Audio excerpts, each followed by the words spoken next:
주신 하나님의 말씀 같이 보겠습니다. 우리에게 주시는 하나님의 말씀은 사도행전 14장 1절로 7절의 말씀 우리 같이 보겠습니다.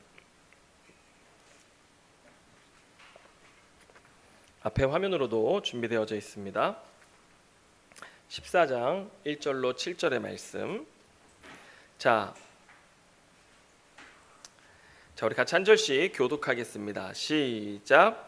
이에 이고니온에서 두 사도가 함께 유대인의 회당에 들어가 말하니 유대와 헬라의 허다한 무리가 믿더라. 자, 여러분 차례입니다.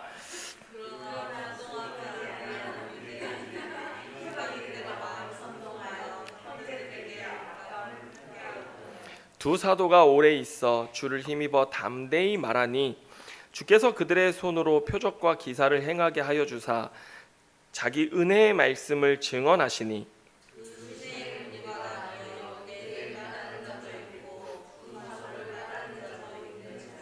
이방인과 유대인과 그 관리들이 두 사도를 모욕하며 돌로 치려고 달려드니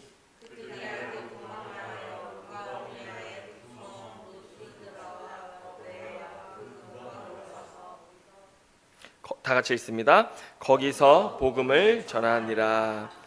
아멘. 자, 오늘 이 말씀 가지고 성령이 쓴 우리 행전 35번째 말씀을 함께 나누도록 하겠습니다. 여러분, 그 세계적인 신약학자요, 또 오늘 우리가 읽은 이 사도행전을 주석한 톰 라이트 박사가 오늘 본문에 대한 이야기를 하면서 오늘날 우리 교회의 신앙, 우리들의 신앙에 대한 한 가지 예리한 통찰을 주었는데, 여러분, 오늘날 우리들의 신앙에서 보기 드문 두 가지가 있습니다. 그게 뭘까요? 우리들의 신앙이 성경시대와 비교했을 때 보기 드문 두 가지가 있는데, 하나는 박해가 없습니다. 그리고 또 하나는 기적이 없습니다. 그래서 이 톰 라이트 박사는 우리들의 신앙을 비유하기를 마치 신경 안정제를 먹고 난 뒤에 그 사람의 상태처럼, 여러분, 신경 안정제를 먹기 전에는 어떻습니까? 우리가 때로 막 정신적으로 너무 예민해져서 막 감정적으로 큰 굴곡을 갖기도 하지만 하고, 또 때로는 막 너무 기뻤다가 또 슬펐다가 뭐 우울했다가 막 그러지만, 신경 안정제를 먹으면 어떻게 돼요? 이런 감정마저도 사라져 버리잖아요. 이런 굴곡마저도 사라져 버리듯이 우리들의 신앙이 이런 신경 안정제를 먹은 것처럼 우리들의 삶에 뭐가 없어요? 고통과 아픔도 별로 없고 두려움도 별로 없어요. 신앙의 박해나 이런 어려움 때문에 뭐 고통, 아픔, 두려움 이런 것도 특별히 없을 뿐 아니라 우리의 신앙에 환희와 기쁨도 없는 그런 신앙이 되어버렸다, 이렇게 얘기하는 것을 보게 되는데 틀리지 않은 지적이라고 생각합니다. 자, 여러분, 우리들의 신앙은 왜 이렇게 되었을까? 한번 생각해 보면 일부 아직도 은사 사역을 이렇게 강하게 하거나 성령 사역을 강하게 하는 그런 교회들을 보면 여러 가지 부정적인 또 비성경적인 일들이 많이 일어나기 때문에 요즘 목회자들은 그런 사역에 대해서 많이 이렇게 멀리하고 또 부정적인 생각을 갖고 있기도 합니다. 그래서 우리 목사님은 성령 사역, 은사 사역 이런 걸 별로 좋아하지 않으시는 것 같아, 이렇게 말씀하실 수도 있지만 예전에 여러분 성령 수양회 이런 데 가게 되면요, 어떻게 돼요? 막 성령 받기를 막 사모하고 성령 충만 받기를 구했을 때 이빨이 금리빨로 바뀌는 거예요. 너무 좋겠죠, 지금은. 네? 이빨이 금리빨로 바뀌고요. 저희 아내랑 싱가포르에 있는 한 그 내적 치유 수양회 이런 걸 참여했었는데, 아내가 그때 이렇게 입신을 하고 난 다음에 이제 수련회를 끝나고 점심 먹으러 나왔는데 손바닥에 이렇게 반짝반짝 금가루 같은 게 막 보이는 거예요. 그래가지고 와, 이 신기하다고 막 이랬던 적이 있었어요. 이런 이제 사역들을 우리가 경험하다 보면 어떻게 돼요? 왜 저 사람은 금리빨이 되는데 왜 나는 금리빨이 안 되나? 왜 저 사람은 성령도 받고 이빨도 금리빨이 되고 막 그러는데 나는 성령도 못 받은 것 같고 금리빨도 안 되고. 이건 성경에도 나와 있지 않아요. 성경에 금리빨로 변한다는 기록이 없잖아요. 그러니까 성경적이지도 않을 뿐더러 이런 일들이 도리어 뭘 만들어요? 교회 교인들 간에 분리를 만드는 거예요. 분리를 조장하기 때문에 이런 것들은 어떤 단순한 간증이나 체험이라고 할 수 있지, 때로는 이것들이 나중에 뭐가 돼요? 성경의 권위보다 더 높은 자리에 올라가 있으려고 하는 거. 이런 체험이나 간증들이 설교를 통해서 하나님의 말씀을 듣는 것보다 더 사람들의 관심과 주목을 이끌면서 더 권위 있고 더 능력 있는 것들로 나타나곤 하는데, 여러분 교회 역사 속에 이런 것들이 이미 다 잊고 없어진 지가 오래인데 또다시 나타나고 없어지고 하는 것들을 우리가 보는 것이죠. 또 그뿐입니까? 우리나라의 뭐 예언자, 선지자, 뭐 사도라고 하는 사람들이 한국에 전쟁이 일어날 거다 그랬는데 괜히 그런 잘못된 예언이나 개인적인 어떤 주관적인 예언을 가지고 성도들의 신앙을 이게 잘못된 길로 이끌고 하는 것들을 우리가 볼 수 있는데, 그래서 이런 건강하지 못한 일들이 많이 생겨나면서 은사사역, 성령사역, 그다음에 치유사역, 이런 것들에 대한 부정적인 생각이 많이 퍼지게 되어진 것입니다. 여러분, 제가 장교로 군대 갔을 때 자대 배치를 받아서 이제 저와 제가 12번이면 13번이었던 친구, 저는 이제 1소대장, 친구는 3소대장으로 같이 임관을 했는데, 임관하기 직전에 이제 불침번을 쓰는데, 훈련 기간에 불침번을 쓰는데 전도하고 싶은 거예요. 이 친구는 불교 신자거든요. 그래서 제가 이 친구를 전도하려고 불침번을 이렇게 총을 메고 이렇게 서 있잖아요. 둘이 쓰면서 얘기한 거예요. 나는 교회 다니면서 예수님 믿게 됐고 내 삶이 변화되고, 그리고 또 교회에서 정말 귀신이 떠나가고 병 고침 받고 정말 이런 일들을 너무나 많이 보면서 정말 하나님 살아계시구나, 이런 것들을 경험했다. 그러니 너도 교회를 같이 가고 예수 믿으면 좋겠다라고 그랬더니 이 친구가 저한테 자기는 불교를 떠날 수 없는 이유가 있다는 거예요. 그리고 뭐가 있는데 그랬더니, 이 친구가 그 인라인 스케이트 국가대표까지 했던 그런 친구인데 아기 때 너무 연약해서 많이 아팠던 거예요. 그래서 죽을 지경에 처했는데 엄마가 불교 이제 절에 가서 기도를 한 거예요. 하나님 아니죠? 우리 아들을 고쳐주시라고 기도를 했는데, 그 기도가 한마디로 응답이 돼서 그 죽을 고비를 넘겼기 때문에 자기가 오늘 이렇게 살아 있는 거다. 오히려 저한테 자기 간증을 막 하면서 그래서 나는 불교를 떠날 수가 없다, 이렇게 얘기를 하는 거예요. 그러니까 제가 할 말이 없더라고요. 나는 교회에만 그런 능력이 있는 줄 알았는데 불교에도 그런 능력이 있는 거예요. 그래서 참 이거 뭐라 말을 못하고 그냥 그날 밤에 전도를 마무리한 기억이 있습니다. 자, 여러분, 우리가 이런 기적만이, 이런 이적만이 복음이라고 말할 수 있습니까? 없죠. 예. 정말 이런 기적과 이적은 스님들도 나타내시고 무당들도 나타내고, 그리고 많은 다른 종교에도 이런 기적과 이적들이 이미 있어요. 그렇다면 여러분, 진정한 복음은 무엇인가? 우리가 알아봐야 할 텐데, 오늘 14장 3절 말씀을 한번 같이 보겠습니다. 자, 같이 읽습니다. 시작.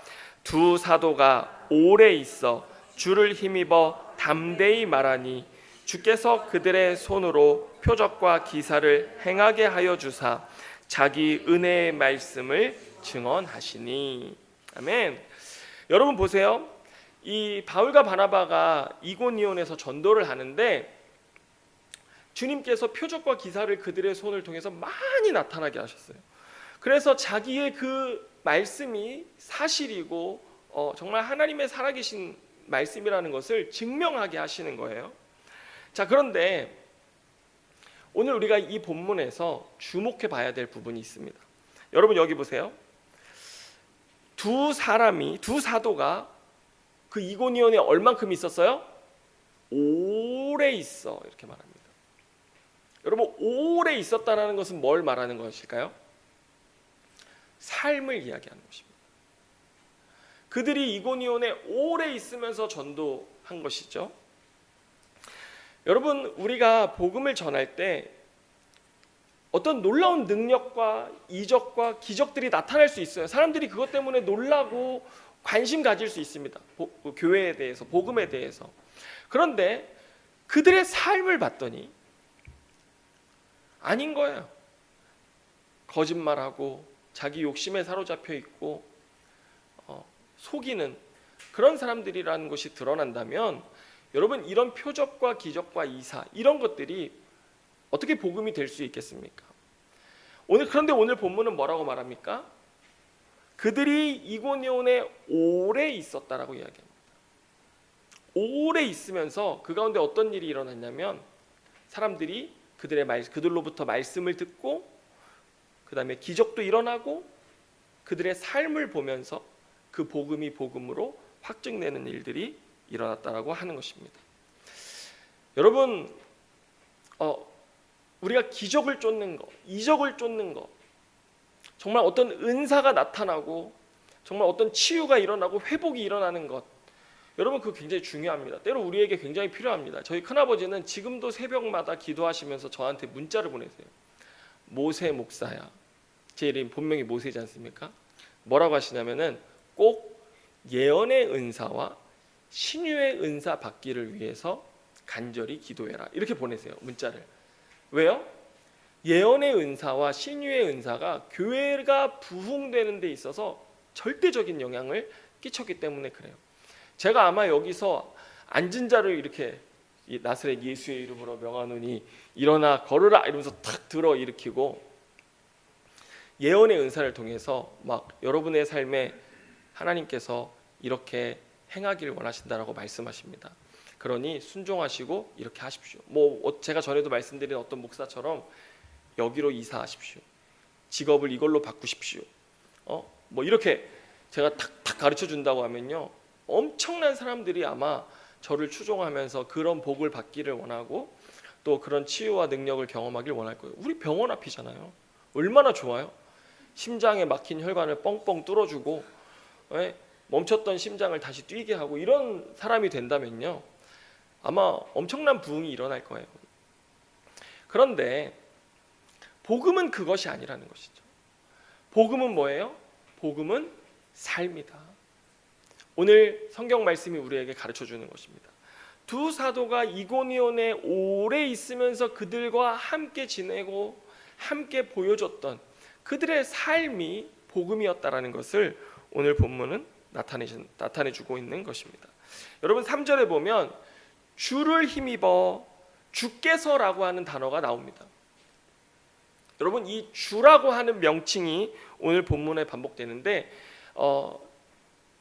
이 초대교회 신앙은 예수 그리스도가 주시다라고 하는 뜻이었습니다. 이것을 믿는 복음이었습니다. 그래서 예수는 그리스도다라는 말은 왕이요, 주요, 구원자요라고 하는 뜻이 이 말 안에 다 들어가 있는 거예요. 그래서 예수님은 단지 한 지역, 한 그 종파의 신으로 숭배되는 사람이 아니라 온 세상, 온 우주, 온 열방을 다스리는 분, 그리고 그 온 세상을 구원할 분, 온 세상을 창조할 분, 그 다음에 온 세상을 하나님이 새로운 하나님의 나라로 구원하실 분이라고 하는 뜻들이 그 주라고 하는 말에 다 들어가 있는 거예요.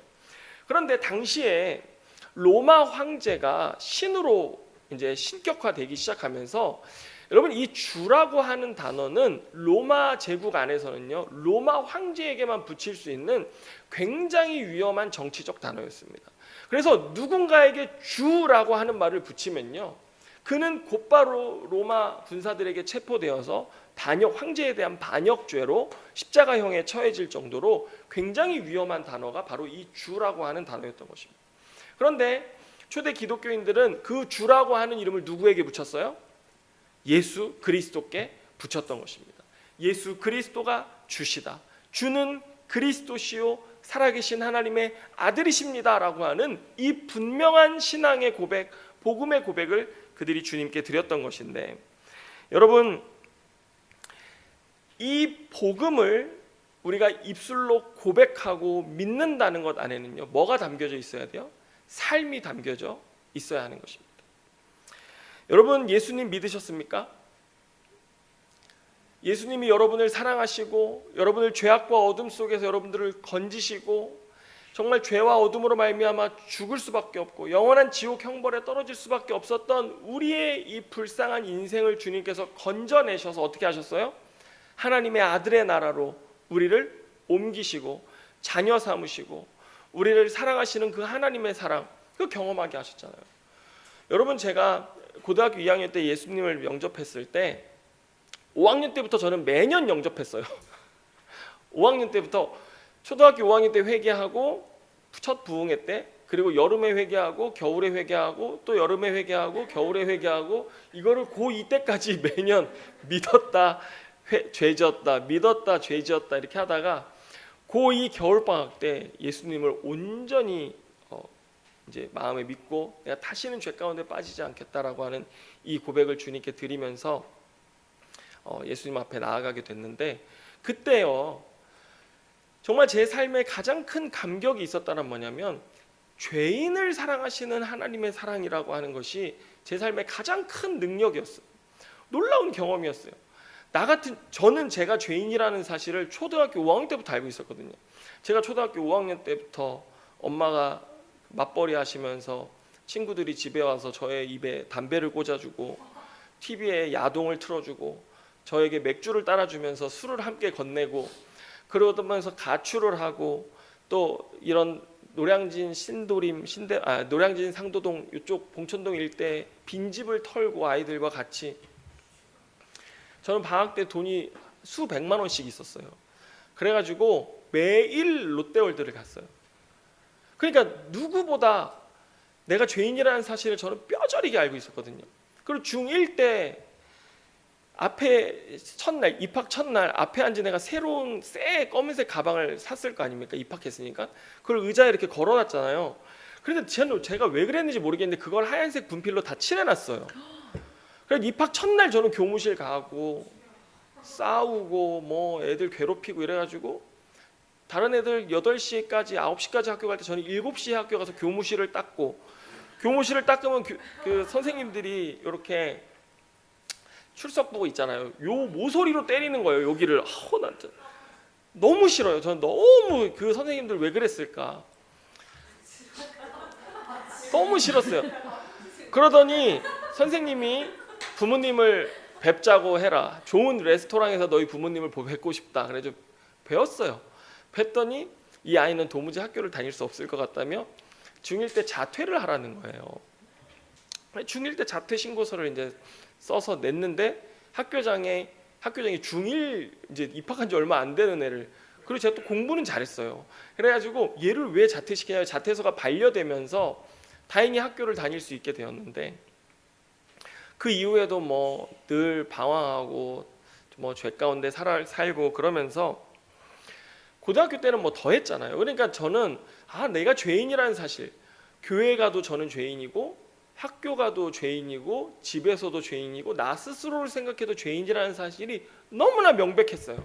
그런데 그날 복음을 듣는데 하나님은 죄인만 사랑하신다라는 그 복음이 선포되어지는데 충격이었어요.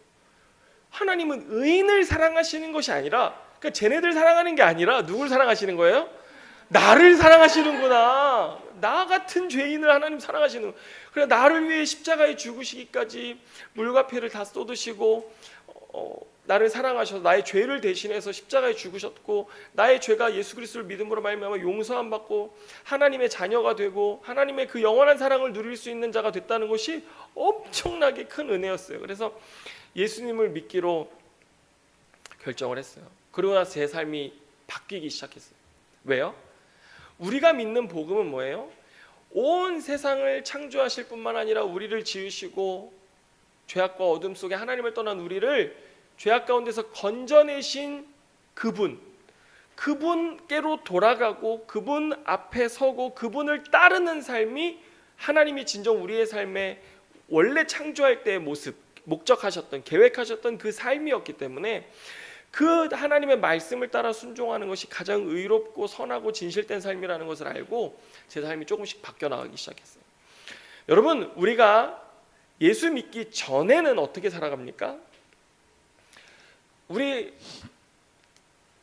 죄송합니다만 우리 모두가 이렇게 겉으로는 다 선하고 굉장히 좋은 사람인 것처럼 보이지만 우리들의 뒤에 과거의 삶을 되돌아보면 우리들의 과거에는요, 여러 가지 죄된 일들을 통해서 죄의 문들이 열려져 있어요. 이 열린 문이라고 해요. 죄로 인해 열린 문들이 있어요. 다 달라요. 모든 사람이 달라요.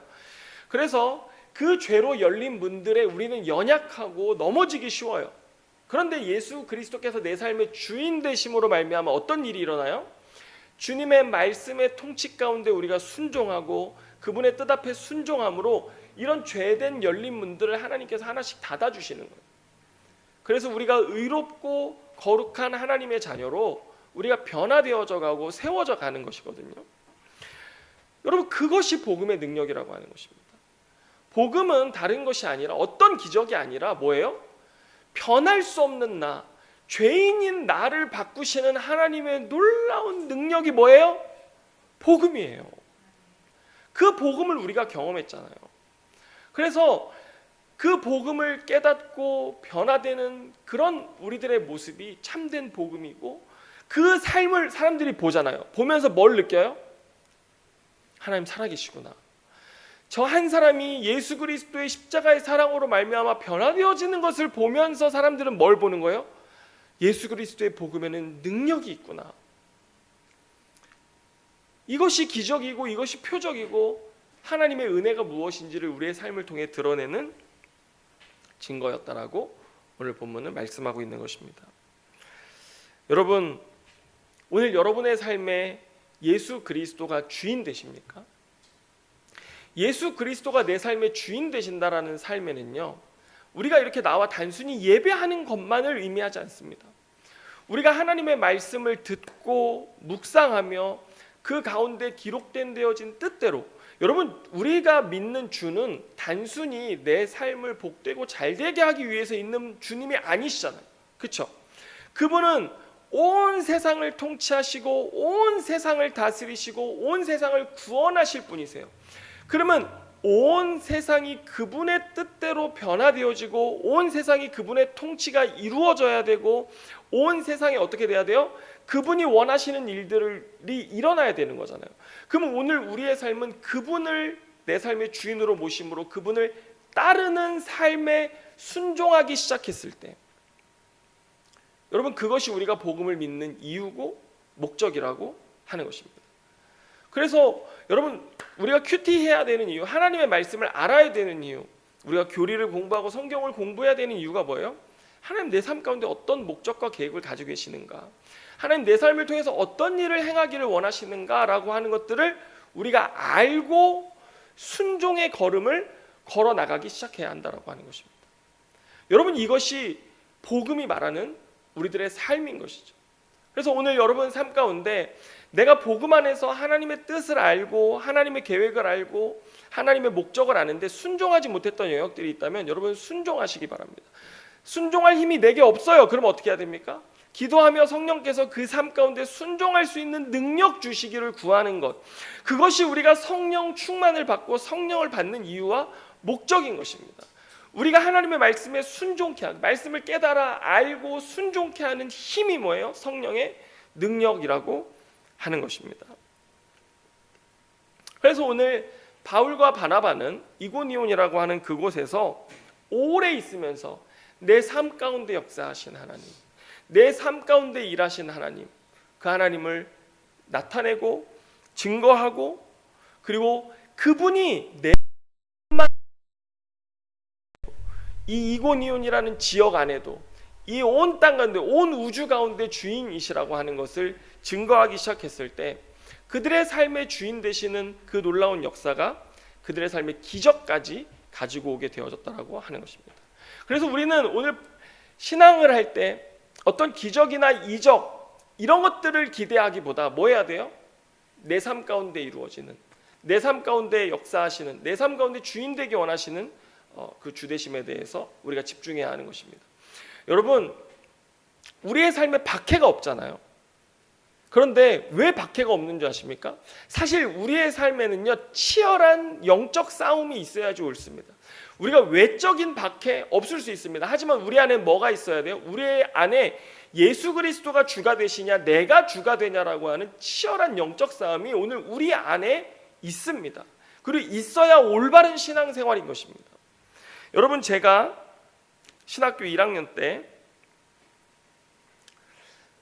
교회에서 이렇게 예배 끝나면 교회 바로 앞에 대로변이었는데 파라솔을 여러 개를 쳐놓고 이제 교인들도 거기에 앉아서 밥 먹고 차도 마시고 교제도 하고 지나가는 사람들한테 전도도 하고 뭐 이런 자리였어요.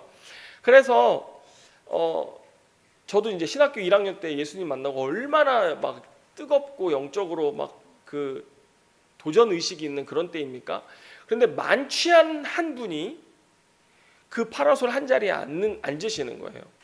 그래서 제가 정말 성령이 충만해서 그런지 모르겠지만 그 사람이 아니라 그 속에 있는 마귀가 보이면서 이 마귀야, 너 오늘 나한테 잘 걸렸다. 그래서 제가 딱 가가지고 그 파라솔에 딱 앉았어요. 앉아가지고 대화를 하면서 그분을 전도하려고, 제가 막 선교단체에서 복음 훈련도 받고 했으니까 전도하려고 했는데 얘기가 가면 갈수록 시비 쪽, 그 다음에 그분이 막 화를 내고 나중에 저를 막 폭력을 가하시려고 하는 거예요. 그때 내 안에 열려져 있는 한 가지 문이 있었어요. 폭력과 분노의 문이 열려 있잖아요. 그래서 제가 그때 정말 그 갑자기 분노가 치밀어 올라가지고 그분 안에 있는 마귀를 잡아야 되는데 제가 그분을 때려잡았습니다. 그분을 온 교인 앞에서 마구 폭력을 행해가지고 교회가 난리가 난 적이 있었어요. 왜 그래요? 아직 내 안에 예수님이 온전히 주인되지 못한 영역이 있는 거예요. 아직 온전히 닫히지 않은 열린 문이 있었기 때문인 거예요. 그래서 저희 큰아버지가 담임 목사님이신데 파출소에 가서 합의하시고, 그 다음에 그분도 내가 만취하다 보니 이런 일이 있어서 서로 이렇게 적당히 얘기하고 교회에 와서 제가 사과하고, 그리고 일이 마무리가 됐어요. 큰아버지가 저를 앉혀놓고 얼마나 뭐라고 하시는지 정말 많이 혼났어요. 그런데 여러분, 우리의 삶에 이런 아직 내 안에 닫혀지지 않은 열린 문, 죄의 열린 문 있어요. 그러다 보니 내 안에 아직 예수 그리스도께서 온전히 주인 되시지 못하잖아요. 그러니까 어떻게 돼요? 이런 넘어짐이 있고 치열한 싸움이 있는 거예요. 여러분, 우리 안에 진정한 박해, 이 영적 싸움인 줄로 믿으시길 바래요. 내 안에 나의 자아, 죄된 자아와 하나님의 말씀과의 싸움, 내가 하나님 앞에 순종하지 못하고 하나님의 뜻 앞에 순종하지 못하는 나의 자아와의 이런 말씀의 싸움이 내 안에 있는 것. 여러분, 이것이 우리가 받아야 될 오늘 진정한 박해라는 사실을 믿으시길 바라요. 여러분, 내 안에 성격이 있습니까? 내 안에 분노가 있습니까? 내 안에 시기, 질투, 욕심이 있습니까? 내 안에 정말 하나님과 함께 공존할 수 없는 죄악들이 있습니까? 여러분, 우리가 어떻게 해야 돼요? 예? 이겨내서 내보내야 돼요. 문을 닫아야 돼요. 예? 온전히 내 안에 하나님이 통치하시는 예수 그리스도가 주인 되시는 하나님의 나라가 임하도록 내 삶을 어떻게 해야 돼요? 주님 앞에 내어드려야 하는 것입니다. 여러분, 이 시대에 우리가 어디 가서 박해를 받겠어요? 예? 옛날에는 저 부산 쪽 가면요, 대구 부산에 가면은 교회 가면 엄마가 딸 머리 삭발시키고, 그 다음에 아버지가 칼로 너 가면은 정말 죽인다, 뭐 이렇게 말씀하시는 분들이 있고, 대구 부산에나 가야 그런 간증이 들을 수 있지, 우리의 삶에 누가 박해합니까? 교회 가면 오히려 우리로 하여금 교회 못 가게 하는 게 뭐예요? 내 안에 게으름, 내 안에 나태함, 내 안에 연약함. 여러분, 내 안에 있는 수많은 유혹들이 있어서 우리가 교회에 나가지 못하고 그러는 것뿐이지, 여러분, 세상 누구도 오히려 교회를 늦게 오는 것 때문에 뭐 우리가 부끄러우면 부끄러웠죠. 누구도 우리를 뭐 예수님 잘못 믿는다고 뭐라고 하지 않아요. 그런데 여러분, 우리가 진정 이 시대 가운데 진정으로 마주해야 될 박해 뭘까요? 나 자신과의 영적인 싸움이라고 하는 것입니다. 내 안에가 영적 전쟁터라고 하는 것입니다. 그래서 내 안에서 정말 그 영적인 싸움 가운데 하나님의 말씀에 순종함으로 하나씩 순종해가는 거. 여러분, 그래서 제가요, 화를 안 내잖아요. 이 제 열린 문이기 때문에 저는 아무리 화가 나도, 오히려 이거 잘못된 걸 수도 있지만 화를 내야 될 때도 화를 안 내요. 그래서 사람들이 이상하게 저에게 왜 목사님은 사역하시면서 화를 내는 걸 한 번도 못 봤다고 하는 거예요. 왜냐하면 화가 제 안에 열린 문이라는 걸 알기 때문에 저는 화 내지 않으려고 하거든요. 화를 내면 꼭 가족들한테만 화를 내가지고 제가 문제이긴 하지만, 여러분 이렇게 우리 개인의 영역 속에, 내 삶 속에 예수가 그리스도가 되셔야 하는 것입니다. 그래서 여러분 에베소서 4장 22절로 24절 말씀에 보면 이런 말씀이 있습니다. 제가 읽어드리겠습니다. 너희는 유혹의 욕심을 따라 썩어져가는 구습을 따르는 옛 사람을 벗어버리고 오직 너희의 심령이 새롭게 되어 하나님을 따라 의와 진리의 거룩함으로 지으심을 받은 새 사람을 입으라, 이렇게 말씀합니다. 여러분 여기 옛 사람을 벗고 새 사람을 입어라, 이게 무슨 말이냐면요, 우리가 출근했다가 집에 오면 어떻게 해요? 땀나고 더러운 옷 벗어버리잖아요. 그리고 새로운 옷을 입잖아요. 마찬가지로 이게 미완료형으로 되어져 있어요. 그래서 우리가 계속해서 우리의 신앙이라는 건 뭐예요? 나의 죄된 것 발견하면 벗어버리고, 또 예수 그리스도의 말씀과 가르침대로 다시 회개하고 선한 옷을 입고, 또 내 안에 죄가 발견되면 또 벗고 또 입고, 이거를 끊임없이 벗고 입고 하면서 우리는 점진적으로 어떻게 되는 거예요? 하나님이 원하시는 의롭고 거룩하고 선한 하나님의 백성으로 우리가 변화되어지게 된다라고 하는 것입니다. 이런 영적 싸움이 우리 안에 끊임없이 있어야 돼요. 치열하게. 여러분 우리가 회개하고 하나님 앞에 집중해야 될 영역 뭐예요? 나예요. 나를 깨트리고 나를 내려놓고 나를 죽이는, 날마다 십자가에 죽노라라고 고백했던 사도 바울의 고백처럼 나를 십자가에 못 박고 나를 십자가에 죽이는 것, 이것이 우리가 해야 할 가장 큰 영적 싸움이고 박해라고 하는 것을 믿으시길 바랍니다. 우리는 초대교회 시대와 다른 시대를 살고 있어요. 누구도 우리를 박해하지 않아요. 그렇기 때문에 우리는 나 스스로와의 영적 싸움 가운데 서는 삶으로 나아가야 할 것이고요. 오늘 우리의 삶에 정말 이적과 기적, 우리가 정말 하나님께 구해야 될 이적과 기적은 무엇입니까? 하나님 나를 변화시켜 주시옵소서. 내 삶이 변화되게 하여 주옵소서. 그래서 오늘 여기 3절 말씀처럼 오래 지낸 사람들 있잖아요. 나와 함께 오래 지낸 사람들, 그럼 누구를 알아요? 나를 알죠. 여러분 제 아내는 저를 압니다. 여러분 서로 한번 바라보시기 바랍니다. 서로 아시죠? 그런데 이 사람이 예수 그리스도의 통치 가운데서 변화되어지는 거예요. 그 영적 싸움 가운데 변화되어지기 시작하고 승리하기 시작하고, 그 삶의 영역에 쓴뿌리 견고한 진과 같은 그런 견고한 성읍, 이 여호수아가 그 성읍들을 예수 그리스도 앞에 복음의 능력으로 점령했던 것처럼 우리의 삶의 이런 연약한 부분, 내적인 연약한 부분들을 점령해 가고 승리해 가기 시작할 때 우리의 삶이 정말 기적이요 능력이 나타나는 삶, 복음의 능력이 나타나는 삶이 될 수 있다라고 하는 것입니다. 여러분을 오늘 이 아침에 예수 그리스도가 내 삶의 주인 되게 하시기를 바랍니다. 주께서 내 삶을 통해 오늘 3절 말씀처럼 자기의 은혜의 말씀을 증언하게 하셨더라. 내 삶에 행하신 하나님의 놀라운 은혜, 내 삶에 역사하신 예수 그리스도의 십자가의 은혜가 내 삶을 통해 증언하게 하시는 그 삶 살아가시는 저 여러분 다 되시기를 주님의 이름으로 축원합니다. 기도하겠습니다. 하나님 아버지 감사합니다. 오늘도 이 아침에 예수 그리스도의 십자가 앞에 섭니다. 죄악과 어둠 속에 죽을 수밖에 없었던 나를 사랑하시고 구원하셔서 하나님의 자녀 삼으시고 하나님을 아바 아버지라 부르는 놀라운 은혜 가운데 또 부활의 소망 가운데 살게 하신 주님의 은혜로 인하여 감사드립니다. 하나님, 오늘 우리가 살아가는 이 시대 박해도 없고 기적도 없는 시대라고 말하지만 진정한 기적은 오늘 예수 그리스도가 내 삶의 주인 되사 나를 변화시키는 기적이시고, 내 안에 내가 겪어야 할 참된 박해, 나 자신과의 영적 싸움인 줄로 믿습니다.